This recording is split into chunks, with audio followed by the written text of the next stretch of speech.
इन 5 लोगों से दूर करने के लिए आपकी पत्नी ये 3 नाटक जरूर करेगी। अगर आपकी पत्नी इन लोगों से दूर करना चाहे तो वह आपसे झूठा प्रेम करती होगी। आइए जानते हैं कौन सी स्त्री पति से झूठा प्रेम करती है। जय श्री कृष्ण मित्रों, स्वागत है एक बार आप सभी दर्शकों का हमारे गगन ज्ञान सरोवर यूट्यूब चैनल में। मित्रों, आज का प्रसंग बड़ा ही शिक्षाप्रद एवं ज्ञानवर्धक होने वाला है। प्रिय मित्रों, आज मैं आप लोगों के लिए बड़े ही काम की जानकारी लेकर आया हूं। बस आपसे निवेदन है, आप हमारी वीडियो को पूरा जरूर सुनिएगा। दोस्तों, रमनदीप शहर में एक चंद्रदत्त नाम का राजा राज करता था, जिसका चंद्र प्रताप नाम का एक पुत्र था। राजकुमार चंद्र प्रताप को अपने ही पिता के मंत्री के बेटे से बचपन से ही बड़ी गहरी मित्रता थी। हर समय एक दूसरे के साथ ही रहते थे, एक दूसरे के साथ घूमते थे। जहां भी जाते वन विहार करने के लिए वो दोनों साथ ही साथ में जाते थे, साथ ही साथ भोजन करते थे, साथ ही साथ सोते थे। इतना प्रेम था कि वो दोनों एक दूसरे के बिना रह नहीं पाते थे। मित्रों, एक दिन की बात है, उन दोनों ने कहीं घूमने का मन बनाया। दोनों ने अपने अपने घोड़े सजाए और पहाड़ों के बीच वादियों में घूमने के लिए चले गए। वो दोनों चलते चलते दूसरे राजा के राज्य में पहुंच गए। वहां उन्होंने देखा कि बड़ा ही रमणीक उपवन है। उसमें एक तालाब है जिसमें बड़ा ही सुगंधित जल भरा हुआ है, जिसके चारों तरफ गुलाबों के फूल बिखरे हुए पड़े थे। तालाब के चारों तरफ जो बगीचा था वो तो बड़ा ही मनमोहक था। उनका मन कर रहा था कि इसी बगीचे में ठहर जाओ। उसके बाद में उन दोनों ने तालाब में हाथ मुंह धोए, थोड़ा सा जलपान किया। उसके बाद में वो मंत्री का बेटा एक वृक्ष के नीचे जाकर के सो गया। राजकुमार चंद्र प्रताप उस बगीचे की सुंदरता से मोहित होकर इधर उधर घूमने लगा, उसमें भ्रमण करने लगा।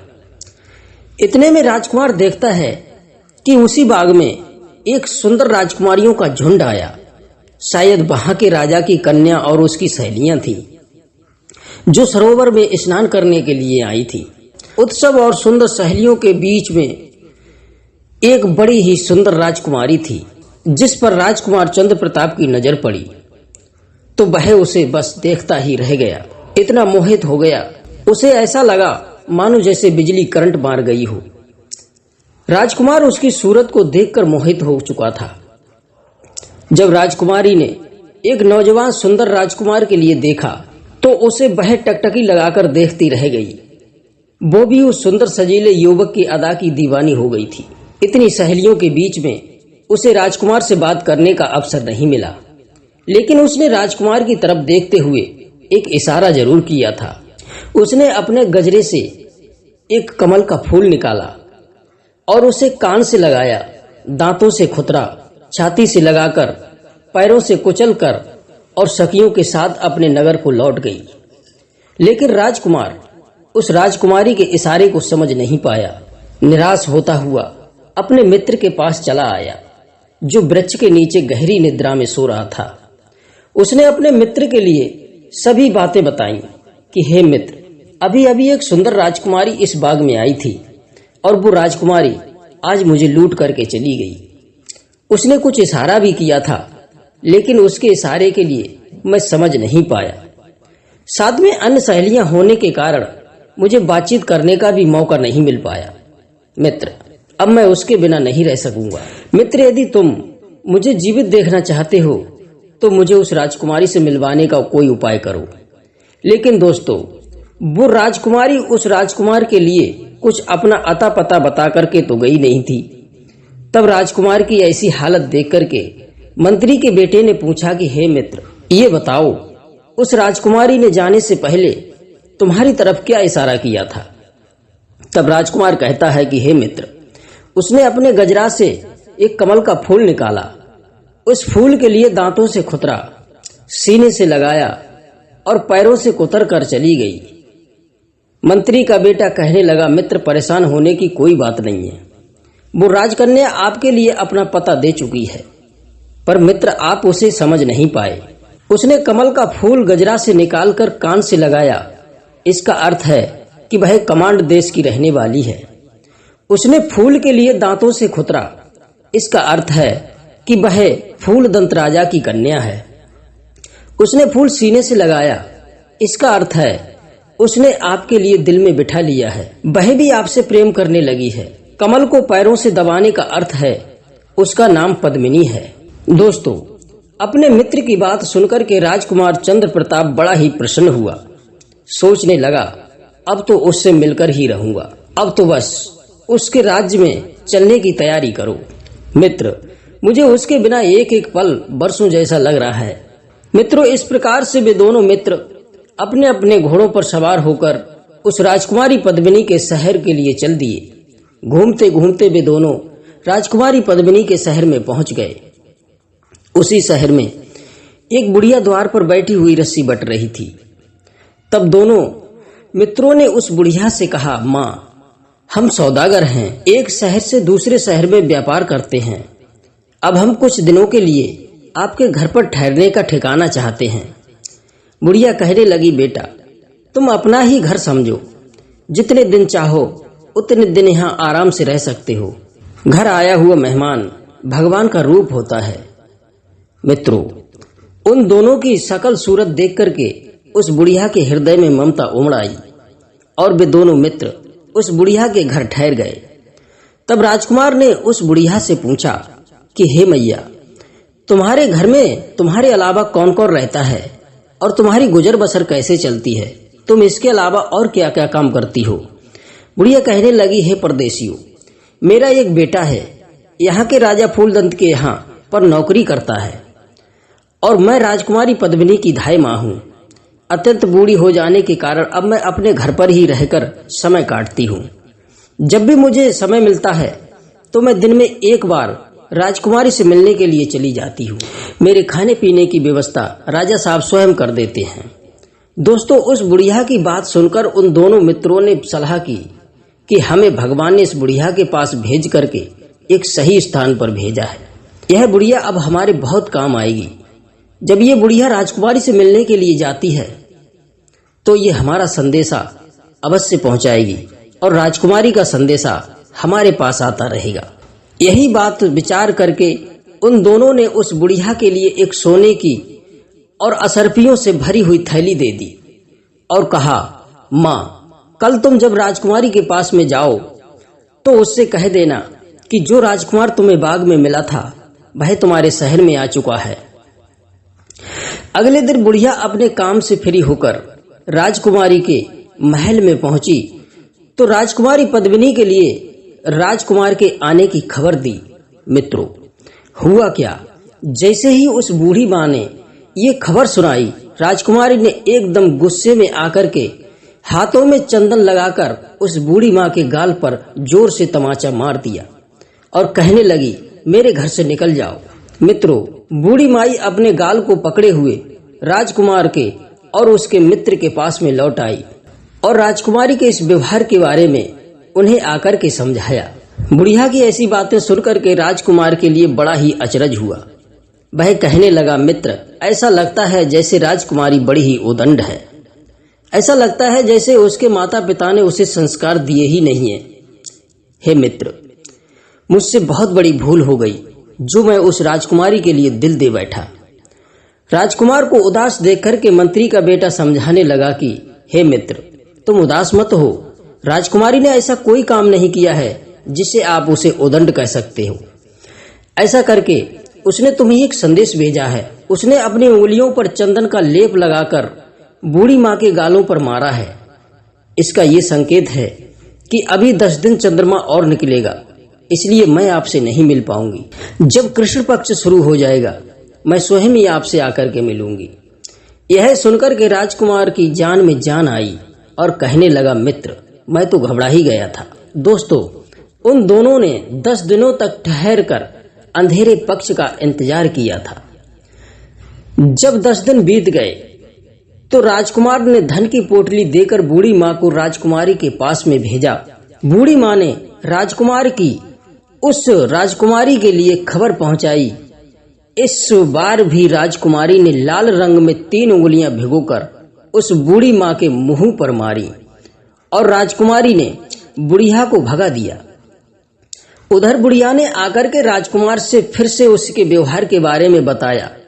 बुढ़िया के मुख से ऐसी बात सुनकर राजकुमार फिर से हैरान रह गया और कहने लगा, हे मित्र, मुझे तो लगता है वह वास्तव में संस्कारहीन है और तुम उसके बर्ताव का गलत अर्थ निकाल लेते हो। मुझे ऐसा लगता है कि वो मुझसे प्रेम नहीं करती है। मंत्री के बेटे ने जवाब दिया कि हे मित्र, तुम परेशान मत हो, इस बार भी राजकुमारी ने कोई गलत नहीं किया है। लाल रंग में 3 उंगलियां भिगोकर मुंह पर मारने का अर्थ है वह इस समय मासिक धर्म में है। इस अवस्था में स्त्री का पुरुष से मिलना वर्जित होता है। इस समय पर मिलना तो दूर की बात, पुरुष का चेहरा भी नहीं देखना चाहिए। मित्र, उसने हमें ये संदेश भेजा है कि उसे ठीक होने में अभी 3 दिन लगेंगे, इसलिए शांत होकर के 3 दिन और इंतजार कर लीजिए। मित्रों, उसके बाद में उन दोनों मित्रों ने 3 दिनों तक और इंतजार किया। दोस्तों, राजकुमार के अंदर बेचैनी बढ़ती जा रही थी। 3 दिन के बाद में उन्होंने फिर से बूढ़ी मां के लिए भेजा तो बूढ़ी मां ने जाकर के राजकुमारी से कहा कि हे राजकुमारी पद्मिनी, वह दोनों परदेसी आपसे मिलना चाहते हैं। बूढ़ी महिला की बात सुनकर के राजकुमारी ने उसे फटकार कर पश्चिमी खिड़की से बाहर निकाल दिया। वो बेचारी बुढ़िया उदास होकर के लौट आई। राजकुमारी का ऐसा बर्ताव उस बुढ़िया ने दोनों राजकुमारों के लिए आकर बताया। तब राजकुमार कहने लगा, हे मित्र, उसके इस तरीका के व्यवहार का आखिर क्या अर्थ समझा जाए। तब मंत्री का बेटा कहने लगा, मित्र, अब तो खुश हो जाओ, आज रात उसने अपने महलों में बुलाया है। उसने ये संकेत भेजा है कि महल की पश्चिमी खिड़की से होकर आना। मित्रों, यह सुनते ही राजकुमार खुशी के मारे उछलने लगा।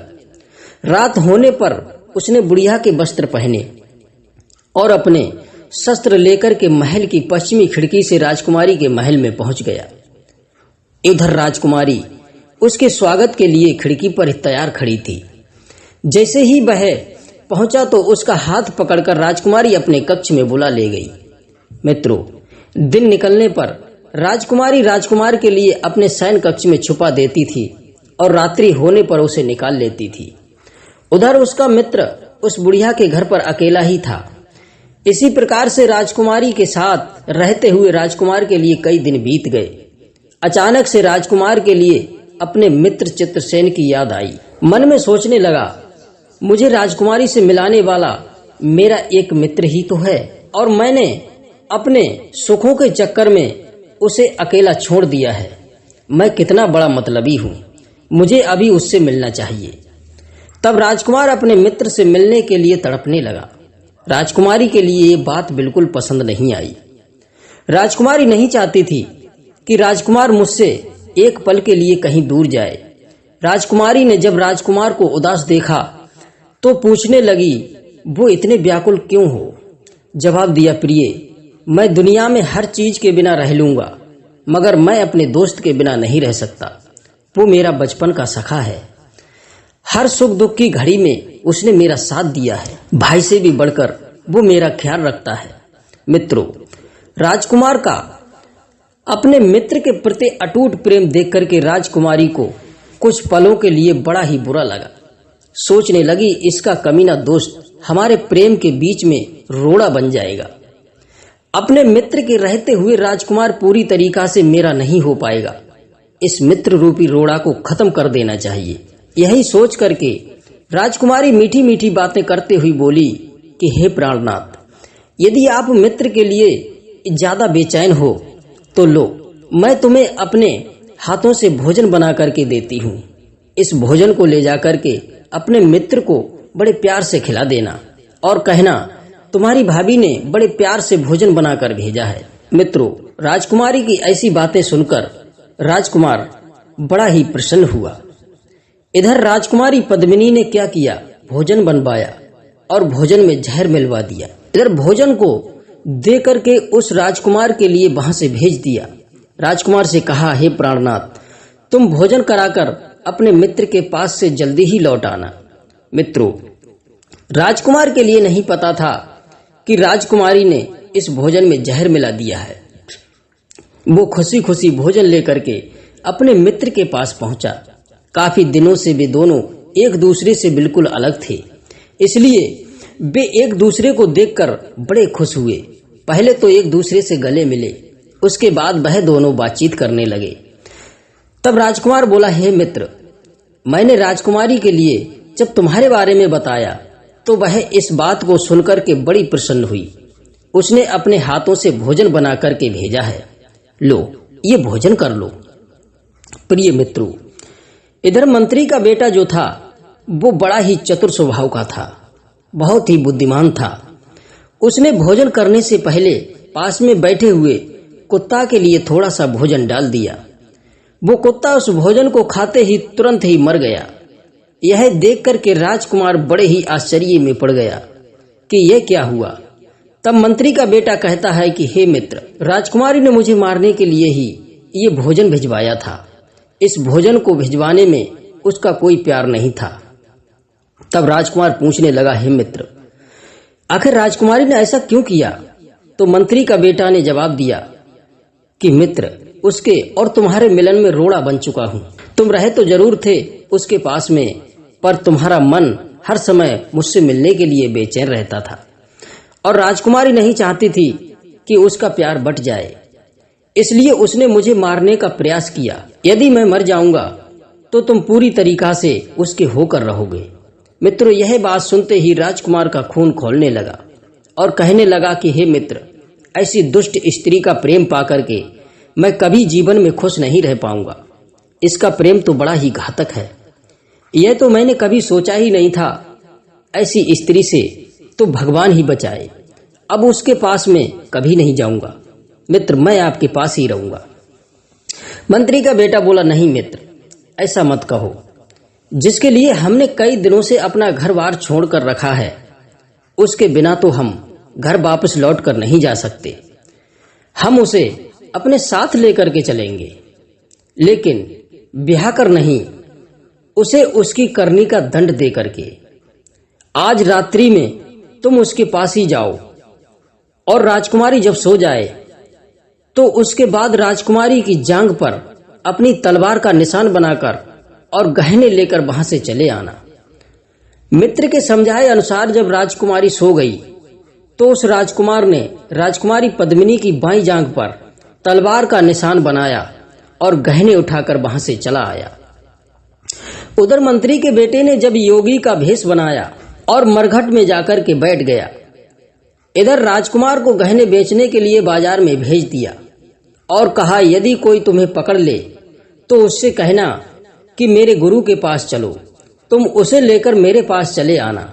मित्रों, इस प्रकार से मंत्री का बेटा साधु बनकर के मरघट में गया। इधर राजकुमार गहने बेचने के लिए बाजार के लिए चला गया। उसने गहने एक सुनार के लिए दिखाए। सुनार उन गहनों को देखते ही पहचान गया कि ये गहने तो राजा की बेटी के ही मालूम पड़ते हैं, कहीं चोर चुराकर तो नहीं लाया है। उसने गहने देखते ही तुरंत कोतवाल के लिए बुलवाया और राजकुमार के लिए बंदी बनवा लिया। कोतवाल ने पूछा, ये गहने तुम्हें कहां से प्राप्त हुए? तब राजकुमार ने जवाब दिया, ये गहने मेरे गुरु ने मुझे दिए थे, जो मैं बेचने के लिए यहाँ मार्केट में आया हूँ और मेरे गुरु मरघट में धूनी रमाए हुए बैठे हैं।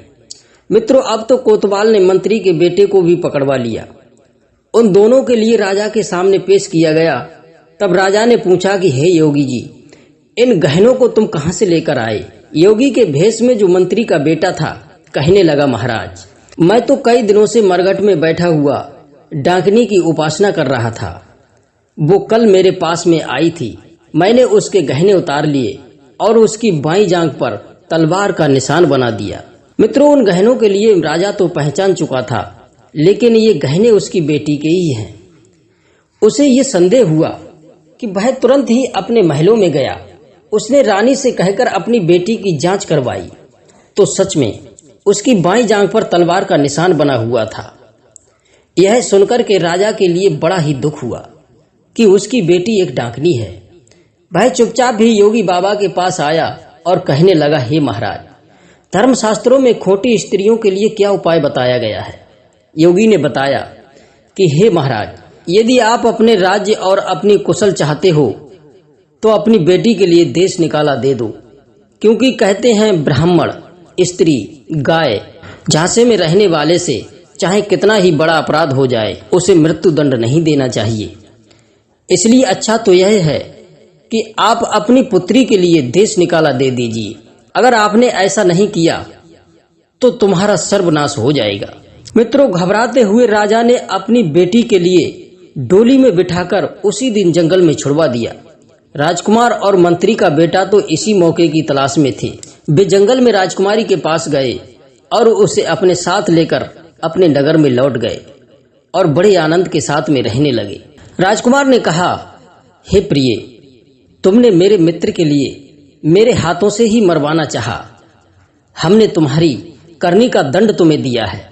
हमने तुम्हारा देश निकाला करवाया ताकि तुम अपने माता पिता, भाई बहन, अपने परिजनों को ना देख सको और ना ही उनसे मिल सकोगी। तब तुम्हें एहसास होगा कि अपनों से दूर रहने का गम क्या होता है। उस दिन तुम थोड़े से वियोग की वजह से मेरे मित्र के लिए विष देकर के मार दे रही थी। वो मेरा मित्र है, मेरा रक्षक बनकर के मेरा साथ निभाता है। मित्रों, उसके बाद में राजकुमारी ने अपनी गलती स्वीकार की और बार बार अपने किए गए काम पर लज्जित हुई। मित्रों, कहते हैं जो स्त्री अपने पति के हितैषी के लिए दूर करना चाहती है या फिर उनका बुरा करना चाहती है, वह पति की भी हितैषी नहीं हो सकती। जैसे पति के भाई बहन, वफादार मित्र पति के सुख दुख में साथ खड़े रहते हैं, ये तो पति के सबसे बड़े हितैषी होते हैं। जो स्त्री पति को इन लोगों से दूर करना चाहती हो तो समझ लेना वो पत्नी झूठा ही प्रेम करती है, उसकी नीयत साफ नहीं है। प्रिय मित्रों, आज की ये कहानी आपके लिए कैसी लगी? अपनी कीमती राय हमें कमेंट में अवश्य दीजिएगा। फिर मिलते हैं आपसे अगली वीडियो में नई ज्ञान चर्चा के साथ। तब तक आप सभी दर्शकों का बहुत बहुत धन्यवाद। जय श्री कृष्णा, जय श्री राधे।